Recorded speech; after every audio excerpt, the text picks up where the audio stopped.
Imagine que, hoje, alguém pegasse centenas de milhares de toneladas de conchas antigas de ostras e jogasse tudo no meio do Golfo do México. Conchas vindas diretamente de restaurantes, mercados de frutos do mar e fábricas de processamento. Para a maioria das pessoas, a primeira reação seria óbvia. Isso parece um desastre ambiental. E aconteceu exatamente assim que muita gente enxergou a situação naquele momento. Os pescadores ficaram revoltados. Grupos ambientalistas chamaram o projeto de loucura completa. Até alguns cientistas, mesmo sem dizer isso publicamente, achavam que a ideia tinha tudo para terminar em um fracasso enorme e constrangedor.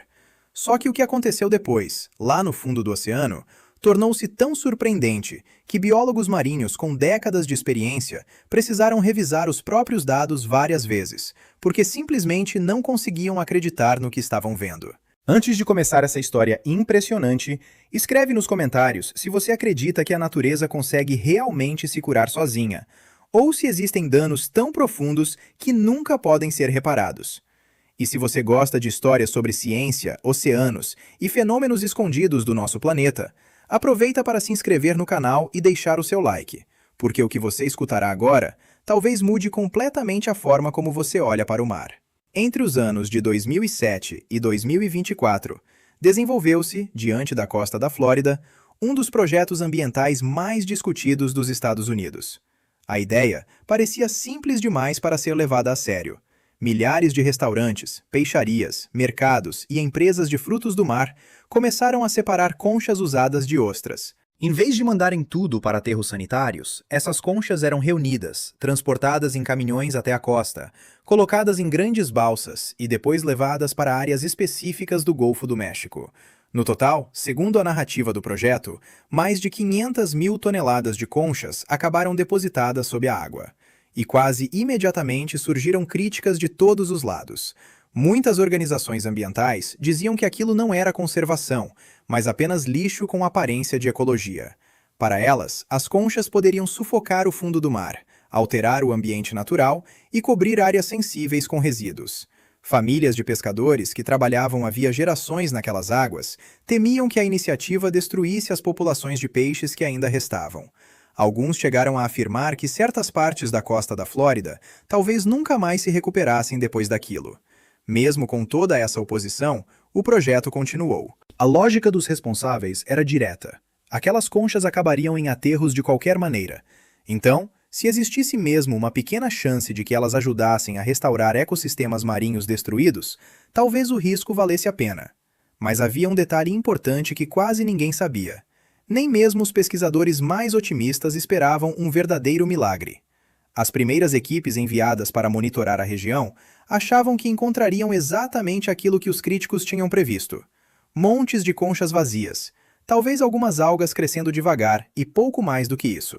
Só que, por volta de 18 meses depois, aconteceu algo que mudou completamente a história.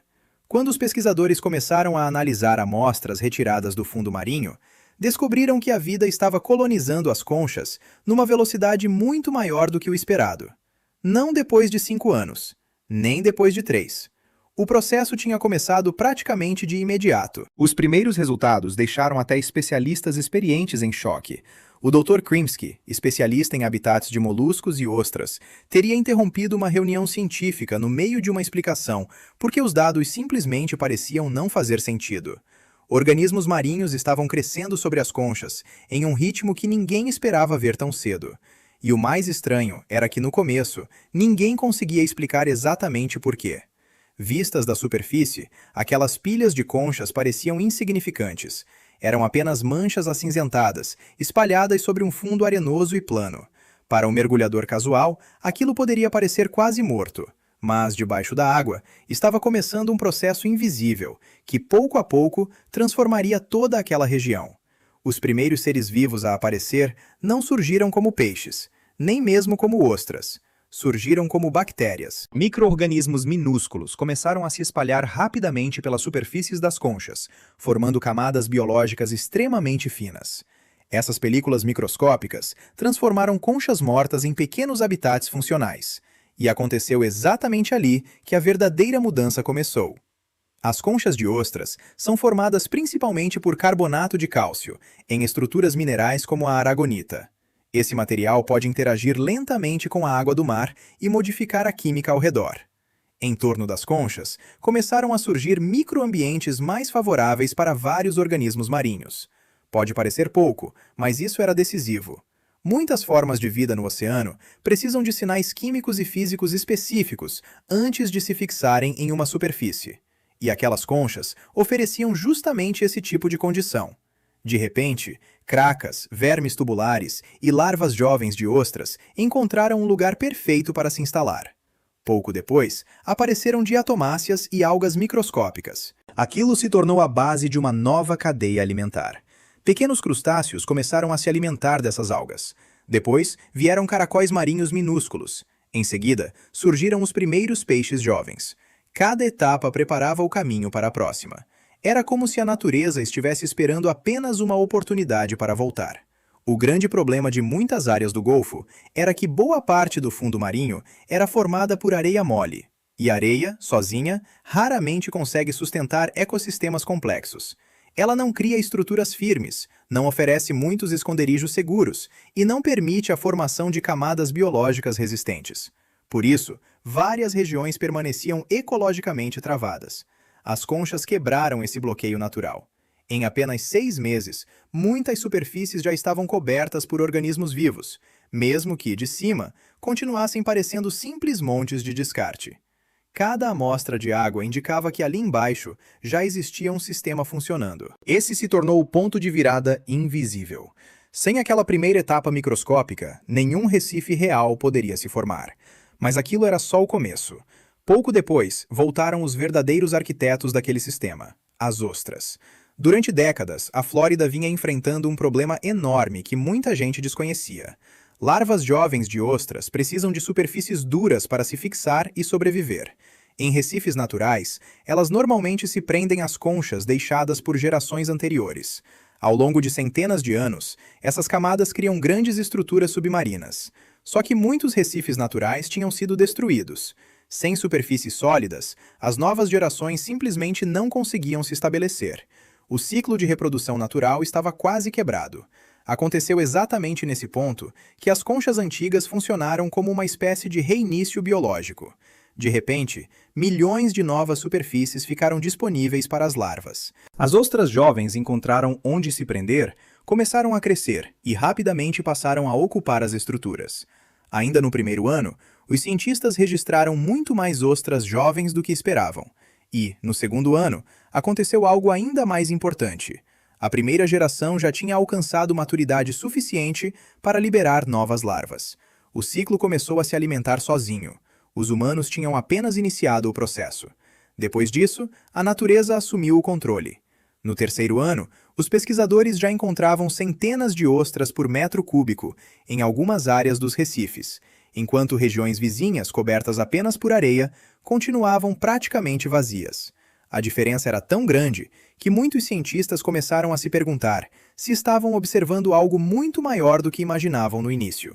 E a cada nova geração, os recifes continuavam crescendo. Quando uma ostra morria, sua concha permanecia no fundo do mar. Essa concha imediatamente virava base para novas larvas. Aos poucos, o sistema começou a se expandir sozinho, ficando mais alto, mais denso e muito mais complexo. Então, aconteceu algo que mudou totalmente a opinião pública. Um pescador chamado Mike Lance, que durante anos criticou o projeto publicamente, navegou certo dia sobre uma das novas áreas de Recife. O que ele viu o deixou sem palavras. No meio da correnteza, enormes cardumes de peixe vermelho circulavam ao redor das estruturas de ostras. Mais tarde, ele contou que em 25 anos nunca tinha visto tantos peixes reunidos em um único lugar. E aconteceu naquele momento que ele mudou de opinião. Não por causa de discursos políticos, não por causa de relatórios técnicos, mas porque viu com os próprios olhos. Os recifes não estavam apenas atraindo vida, eles estavam criando vida nova. Em poucos anos, as áreas ao redor das estruturas se transformaram em algumas das zonas marinhas mais ativas da região. Os cientistas revisavam seus métodos constantemente porque os números pareciam exagerados demais para serem verdade. A quantidade de peixes teria aumentado mais de 340% e a diversidade de espécies crescido quase 280%. Mas o detalhe mais importante era outro. Não parecia ser apenas uma migração de peixes vindos de outras partes do Golfo. E isso mudava tudo. Muitos recifes artificiais feitos de concreto, pedras ou navios afundados simplesmente atraem peixes que já viviam em áreas próximas. Isso pode parecer impressionante, mas não significa necessariamente que exista mais vida marinha. Muitas vezes, os animais apenas se concentram em outro lugar. Mas, em Cedar Key, algo diferente parecia acontecer. Os novos recifes se tornaram criadouros naturais. Peixes jovens nasciam ali, cresciam ali e encontravam proteção entre as estruturas irregulares das ostras. Pouco a pouco, os pesquisadores entenderam que aqueles recifes não estavam apenas reunindo animais já existentes.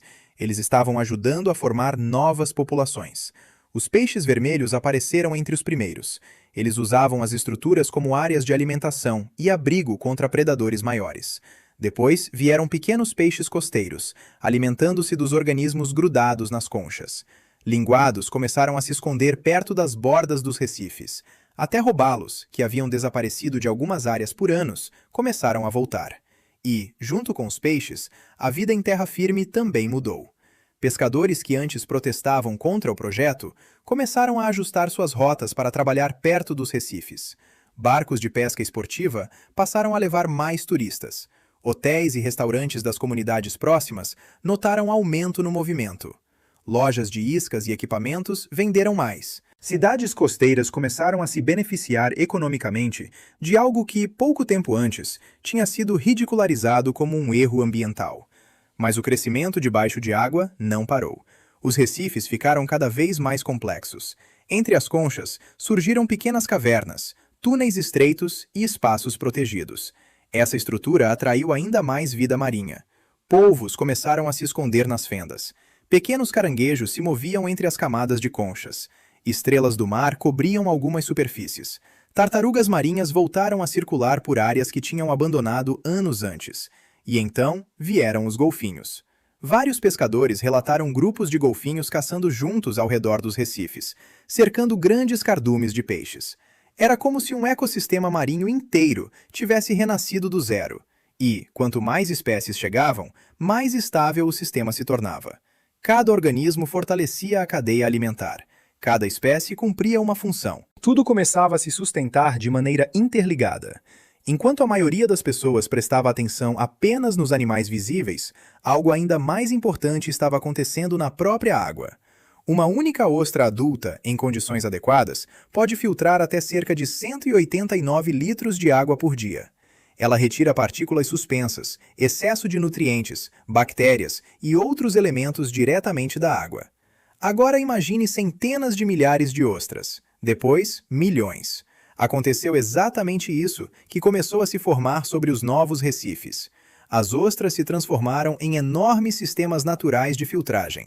Dia após dia, limpavam volumes gigantescos de água sem máquinas, sem eletricidade e sem custos constantes de manutenção. A natureza havia transformado restos de restaurantes em uma imensa estação biológica de purificação marinha.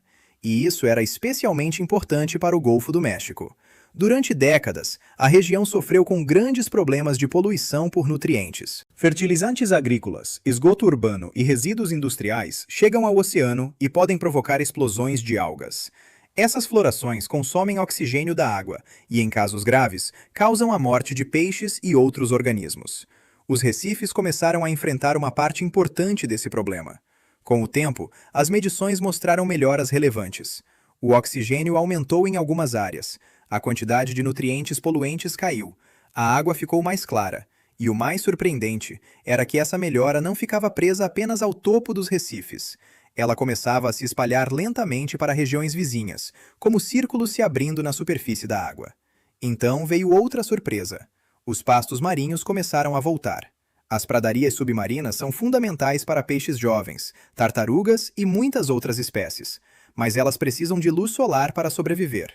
Em águas turvas, simplesmente desaparecem. Durante anos, grandes áreas do Golfo tinham ficado turvas e degradadas demais para permitir seu crescimento. Agora, com a água mais clara, a luz voltava a alcançar o fundo marinho, e os pastos marinhos começaram a se expandir outra vez. Com isso, surgiu um novo ciclo de recuperação. As plantas estabilizavam o sedimento e impediam que a areia voltasse a deixar a água turva. Isso aumentava ainda mais a transparência, permitindo que mais vegetação crescesse. O ecossistema inteiro começava a se reparar em camadas. Os efeitos positivos se espalharam muito além dos próprios recifes de ostras.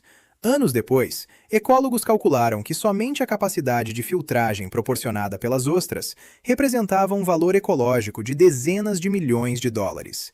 E tudo tinha começado com algo que antes era tratado como lixo. As notícias sobre o que acontecia na Flórida chamaram atenção em outras partes dos Estados Unidos. Logo, diferentes estados começaram a observar os resultados com cuidado. Alabama criou seus próprios programas de reciclagem de conchas de ostras. Mississippi iniciou projetos parecidos. Louisiana passou a investir em sistemas de restauração costeira baseados em recifes naturais. Até em Nova York surgiu uma iniciativa com a mesma lógica. O famoso Billion Oyster Project começou a reconstruir recifes no porto de Nova York, usando conchas descartadas como base para novas ostras. A ideia era parecida: transformar resíduos em estrutura viva. Engenheiros costeiros do Canadá, da Austrália e de países da Europa também começaram a estudar projetos desse tipo, porque a conclusão era poderosa. Resíduos podiam se tornar infraestrutura. Mas não infraestrutura morta, feita apenas de concreto e aço. Infraestrutura viva, capaz de crescer, se reparar e ficar mais forte com o tempo. Apesar de todos os resultados promissores, ainda faltava a prova mais dura. Em setembro de 2017, o furacão Irma atingiu a Flórida como uma tempestade gigantesca de categoria 4. Ventos superiores a 240 km/h castigaram a costa. Ondas enormes destruíram praias, atingiram casas e mudaram trechos inteiros do litoral em questão de horas. Muitos especialistas imaginavam que os recifes recém-formados seriam arrancados ou soterrados. Mas, depois da tempestade, os cientistas encontraram algo impressionante.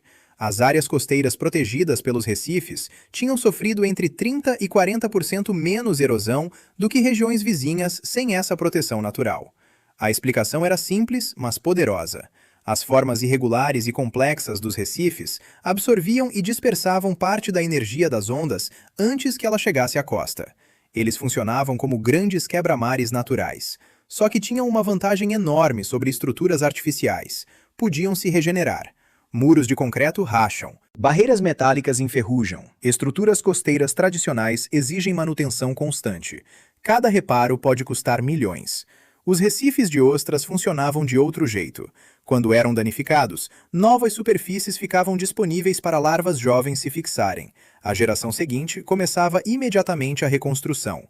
Em vez de envelhecerem como uma obra humana, os recifes podiam continuar crescendo. Depois do furacão Irma, engenheiros e cientistas calcularam o impacto econômico da proteção natural. Segundo as estimativas apresentadas na narrativa, somente durante aquele furacão, os recifes teriam evitado cerca de 30 milhões de dólares em danos costeiros. Isso era ainda mais impressionante, porque todo o projeto de restauração havia custado perto de 5 milhões de dólares ao longo de 15 anos. Na prática, uma única tempestade teria compensado quase todo o investimento. Mas o dinheiro já não era o ponto principal. O mais impressionante era perceber que a natureza havia criado algo que os humanos dificilmente conseguem reproduzir com tecnologia moderna. Estruturas artificiais envelhecem. O concreto quebra. O metal oxida. Muros costeiros precisam de reparos constantes. Os recifes de ostras, por outro lado, seguiam na direção oposta. Quanto mais antigos ficavam, mais resistentes se tornavam. Cada nova ostra ampliava a estrutura. Cada concha morta criava uma nova base. Cada tempestade abria espaço para crescimento futuro. O sistema se fortalecia continuamente. E isso deixou muitos cientistas maravilhados, porque ninguém tinha planejado construir megaestruturas vivas. No começo, as conchas ficaram apenas depositadas em pilhas aparentemente desorganizadas. Mas com o passar dos anos, aqueles montes se transformaram em recifes cheios de camadas, túneis e microhabitats. Em algumas áreas, o tamanho das estruturas praticamente dobrou. Tudo isso sem intervenção humana constante. A natureza tinha assumido o comando. Mergulhadores passaram a descrever os recifes mais antigos como verdadeiras cidades submarinas. Entre as ostras viviam peixes pequenos, polvos, caranguejos e milhões de micro-organismos. Algumas áreas estavam cobertas por mexilhões, outras por algas densas. Em pequenos buracos, animais jovens se escondiam para escapar de predadores. Aquilo já não parecia um experimento artificial. Parecia um ecossistema natural completo. E, quanto mais o tempo passava, mais claro ficava que as consequências eram maiores do que qualquer pessoa tinha imaginado. Os recifes começaram até a influenciar processos ligados ao carbono. As conchas de ostras armazenam compostos de carbono enquanto crescem, incorporando parte desse material em suas estruturas e no sedimento ao redor. Isso pode ajudar a retirar uma parcela do carbono do ciclo imediato da água. Além disso, recifes saudáveis podem criar microambientes que reduzem localmente alguns efeitos da acidificação marinha. E isso é importante porque a acidificação dos oceanos se tornou uma grande ameaça para muitos ecossistemas marinhos do planeta. Às vezes, algo tão simples quanto uma concha antiga pode iniciar uma transformação enorme. Talvez seja por isso que cientistas do mundo inteiro observam com tanta atenção o que acontece no Golfo do México. Por quê? Se esse modelo puder ser adaptado para outras regiões, as cidades costeiras do futuro talvez não construam suas defesas mais importantes apenas com concreto e aço. Talvez construam com vida. E talvez estejamos apenas começando a descobrir do que os oceanos são capazes quando recebem a chance de se curar. Se você gostou dessa história incrível, inscreva-se no canal, deixe o seu like e escreva nos comentários se você acredita que projetos como esse podem mudar para sempre o futuro dos nossos oceanos.